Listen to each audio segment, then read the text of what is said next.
Well, European leaders met yesterday in London to develop a plan for ending the war between Russia and Ukraine, following Friday's blow-up in the Oval Office, where Ukrainian President Volodymyr Zelensky clashed with President Trump and Vice President J.D. Vance. Now, the UK Prime Minister, Keir Starmer, announced the development of a coalition of the willing who will be a part of the plan, which he hopes will get the backing of the U.S. But many are still wondering just how much of an impact did Friday's dust-up have on peace talks. Joining me now to talk about this and more, Congressman Nathaniel Moran, who serves on 3 House committees, including the Ways and Means Committee, the Select Committee on the Chinese Communist Party. He represents the 1st Congressional District of Texas. Congressman Moran, welcome back to Washington Watch. Thanks for joining us.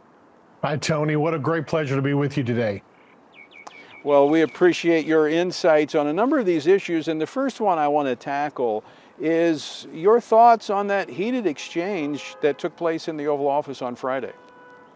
Yeah, clearly this was a disaster for President Zelensky. I think he's getting really bad advice. He approached this meeting in the wrong way. He did not show wisdom or humility in the way he dealt with President Trump. In a time of need for Ukraine, I think what he did on Friday was he put his personal pride ahead of the mission of saving his country and Ukraine.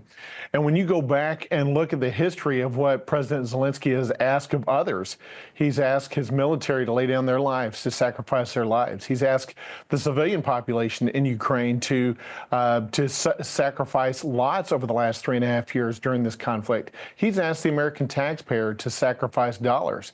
At this point in history, frankly, I think the next sacrifice that needs to be made is the political sacrifice of his position. He needs to resign, step aside, let someone else lead Ukraine in the negotiations with the United States and ending this conflict. You know, I think the patience of many are wearing thin, and I understand he's under pressure. He's been in war. His country's being, in many ways decimated by the Russians. One thing I'd recommend is he buy a suit, and he show up in the Oval Office meeting with the President of the United States, not in a T-shirt as if he just came off the field of combat, but as the leader of his country. I did see some signs of hope over the weekend that it sounds like, as cooler heads may prevail, that they may revisit, have a conversation again, pursuing the rare earth minerals that they were supposed to have signed on Friday, that deal, which I think will be very good for Ukraine. Sure, it would be good for Ukraine. It would be good for the United States as well. And let's let us not forget, Putin is the aggressor here, and Putin and Russia are the wrongdoers in this situation. They illegally invaded and have continued to illegally pursue a land grab in Ukraine. And so, make no mistake, Ukraine is not the bad guy when compared to Russia here. But I completely agree with you. Zelensky missed the opportunity. He had an opportunity to get Trump on his side, to be diplomatic. He did not approach it in the right way. He should have frankly apologized during that meeting for his interference in our political discussions in the fall. And he should not have met with Democrats before the meeting to get advice. He's hearing from the wrong people, and he's misunderstanding the approach he needs to take. Yeah, I think all that's right. And I do think it's very important, as you pointed out, the aggressor here was Russia. And I think in part, that could have been weighing on him as he came in, because President Trump has been pretty, his statements have been a little soft on Russia when it comes to the statements he's made leading up to that meeting. Yeah, they have. But Zelensky and even some of the Europeans, some of our European partners, they're really sometimes in an echo chamber, and they get myopic in their view, and they don't see America and the American perspective the way that they should. They don't quite understand what the American taxpayer is thinking. And quite frankly, President Trump does. He is in tune more than any other president, I think, in recent history with what the American people want to see and where they stand on the issues. And he's doing a great job advocating for the American citizen. I want to switch gears, Congressman Moran. Let's talk about the budget framework that was passed last week. Big victory, quite frankly, for Republicans. And I think, many people just kind of move on and say, okay, what's next? But it was a big victory. It was a huge victory given the margins that the Republicans have to work with in the House. But let's talk about next steps and in the process that we're going to be going through here. Yeah, it was a big victory. Nobody thought that we would get it passed. In fact, there were headlines that came out during the vote that seemed to indicate that the vote had failed, when in fact we got it passed through. Now, the next step for us is we've got to get the Senate to agree with our version of that budget resolution, because we've got to be working from the same page. And then once both the Senate and the House agree on the version of the budget resolution to move forward, then it goes to committees like the committee I'm on now, Ways and Means, to undertake the real substantive task of putting together bills that conform with that budget resolution. Right now, the budget resolution gives the Ways and Means Committee about $4.5 trillion to work with. We think that extending the Tax Cuts and Jobs Act will cost about $4.3 trillion. But we've got to do some work to find some additional pay-fors to make sure that the priorities of the president get included as well. The no tax on tips and Social Security and overtime. There's things that the president wants to see in this bill. And frankly, permanency is really important here too, because we've got to give our business community the ability to understand that this is not going to change in 4 years if and when an administration changes. They cannot make plans in 4-year increments. They need permanency on the tax bill. And that actually is a difference between the Senate and the House. The Senate is pushing for the permanency of that tax cut. The House that's not yet baked in.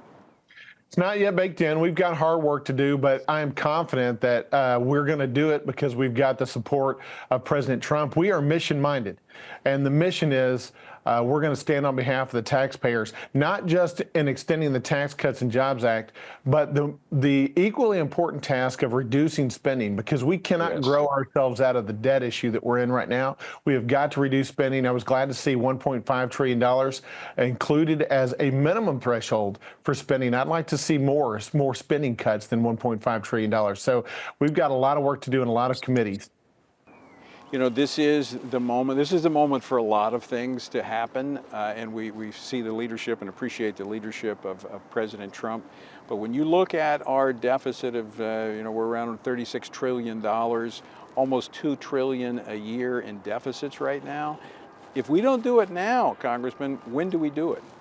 Yeah, it's not sustainable. This is the point in history when we must do it, because if we can't do it as Republicans who claim to be fiscal conservatives, if we cannot do it with the trifecta in the House, the Senate, and a president that's leading strongly in the White House, it will never happen. And if we don't get our debt under control, folks, forget about the bond market. That bond market is going to respond negatively. We see just a 1% increase in the amount of interest we pay on those issued bonds over 10 years. That's $3 trillion added to the deficit that we didn't already have. And we're just talking about making $1.5 trillion in cuts over those 10 years. So we've got to get our debt under control. Otherwise, we're going to see the markets react in a way that is going to make it impossible for us to get out of this. Just have a few minutes left. No dollars to Uyghur Forced Labor Act. This is a bill that you introduced. You reintroduced it last week. Deals with China, deals with their repression of Uyghur Muslims. Talk about that bill and its prospects.